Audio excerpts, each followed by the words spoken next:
Okay, I'm out here, same place. I just made a new friend. Her name is Hi. Brittany. Brittany, would you mind telling us about your experiences on the street in Santa Cruz? Well, I mean, like, which experience, which topic, or which specification? All right, It's yeah. kind of, it's kind of vague. It's a broad thing. Okay. Anything. Just like how I became homeless. Let's start at the beginning. Okay, Okay. Yeah. so you were born and raised in Santa Cruz. hmm Um, so you grew up here. How was growing up here? yeah, it was great. I was lived in Aptos. I went to lived in a fairly wealthy area. Had a pretty normal childhood. And yeah, I mean, not really any complaints.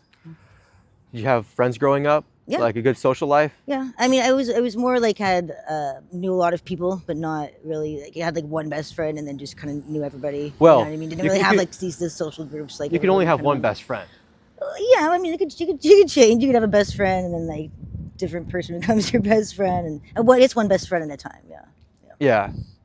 So you had a decent social life. yeah. I was a cheerleader. Oh, For really? yeah, and I had so like for instance, in my senior year in high school, I'd start off the day at like 6:40 in the morning, and then I took like a zero period class, and then went to third period, and then would go to Cabrillo College to take English, so I would it covered both first high school English and college English, and then I would get off and work back when Long's Drugs was around in Aptos, and worked as an ancillary there, and then I'd have my own cheer team that I would coach, and then I do private individual tumbling classes, and then I would do my squad that I was a part of. So it was like 6:30 in the morning to like 9:30 at night. It was just packed full of a lot of stuff. So Yeah, basically, it sounds like you were a very ambitious high schooler. yeah, So it sounded like you were doing like a middle college program kind of thing where you were yeah. doing high school and college at the same time. Yeah, yeah. And the Yeah. the only reason I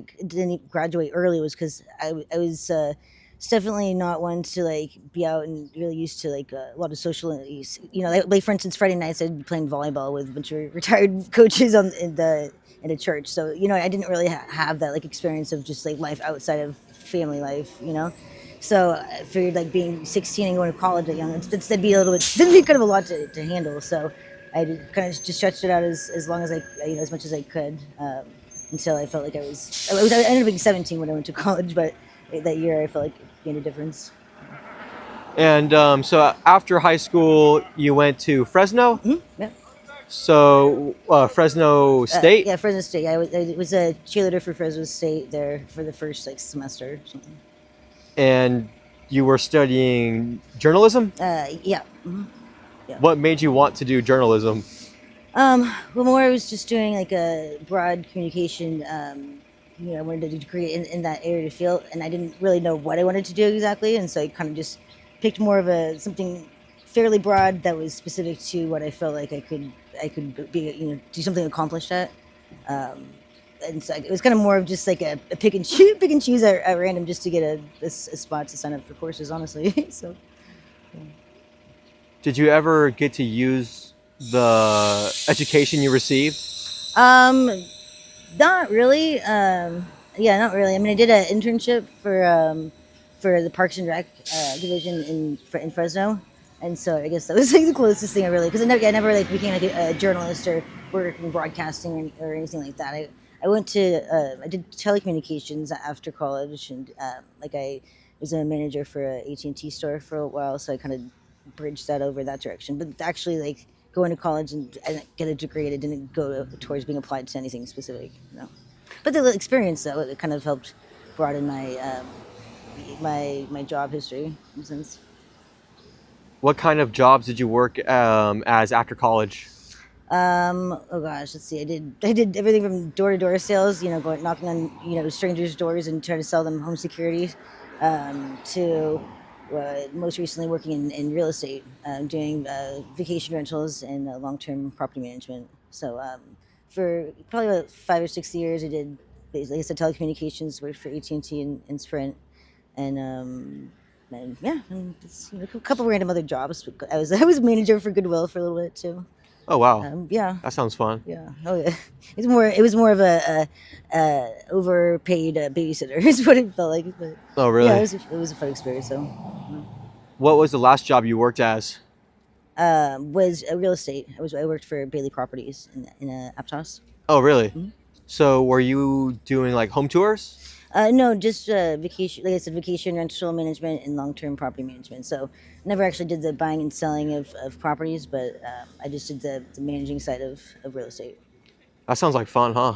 It was all right. I mean, honestly, it was kind of I didn't really give. I feel like there's a lot of fresh ideas because they're been around for the past 30 something years, and so I feel like I had all these ideas that could be really implemented into the structure of their company to really kind of make like a huge profit change for, just in general. And so I felt like but it was limited though. You know what I mean? I never wanted to like let me go ahead and follow through and enforce any of these ideas. And so I was like, ended up just working another desk job, answering phones and no really fulfillment in it. So it kind of became a stagnant job for me at that point. And not to mention, I was extremely underpaid. You know what I mean? I was making, I don't know, like $35,000-$40,000 a year. It's that type of position in Santa Cruz, for how wealthy the real estate market is out here. I should have been making a lot more than I was. So, so yeah. So $40,000 a year, and how many years ago was this again? This was like 2 years ago. 2 years ago. Hmm.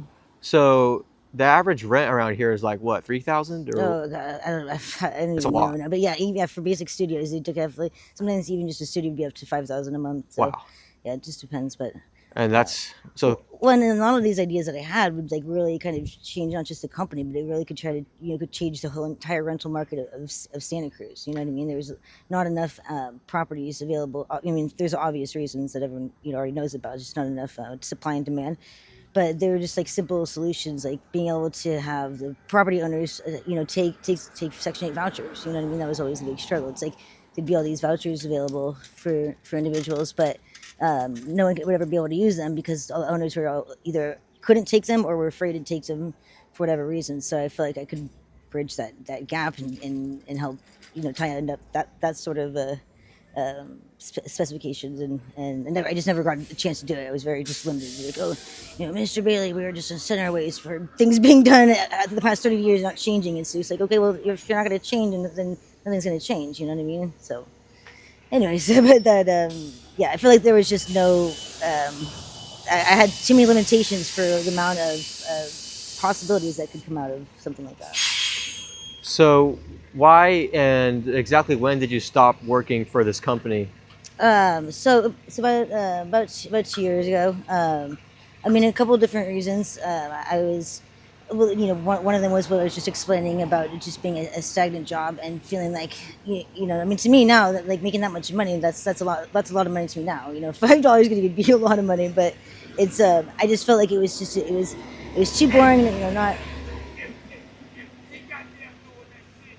You make him pay you some money. You don't do no shit like that. You make him be. Do you want to come and join this interview? I told him that. Yeah, come on, come do the interview with me. You know, Come on. but so now, What? whatever information he needs from you, he gotta pay you for that. Okay, well, come join me. You know what I'm saying? He gotta No, give no, you no, money for no, that. no, Oh, hey, no, okay. no. And he know that. He just has I something get to him say. off the block. Okay. But they try not to do that. Oh, okay. Yeah. I mean, he does have a point though, and I'm not going to sit here and just ask him for money. So it's, Yeah. that's probably all I've got for today. But yeah, that's good. I done told him about that shit. No, Anyway, he goddamn come, but he can't put it in your pocket. Just give it a moment. Oh, Give it a yeah, moment that's fine. to He wants pass. something for taking the It's all time good. out All to right, do I'm that. gonna go take a shower. I gotta go. Shut up Thank talking you. to me. Hey, Brittany, before you leave. Yeah. Brittany. Yeah. Please just take this in case you Okay. need something all right. to eat. Okay, cool. All right, thank you. Here, I'll take the mic back. Oh, yeah, Hey, sorry. it was a real pleasure Okay, talking yeah, to you. yeah, nice. Sorry it had to end so abruptly, but hey, you stay safe, okay? Yeah, that fellow over there, his name is AJ. I mean, yeah, he is an interesting fellow. I have no problem with him. I can see he's clearly going through something, but he has this idea that this is his, his block or whatever, and he has the right to police it for some reason. I don't understand him at all. But yeah, he's put his hands on me before, trying to intimidate me to leave an area for talking to people when I had consent. That's the key thing. I had consent, and I do pay people to interview me. I might give $2, $4, $6. Nothing big. And if he hears about that, he'll be like, "No, you owe $20. Oh no, you have to pay $30." And it's like, bro, you don't own the block. Like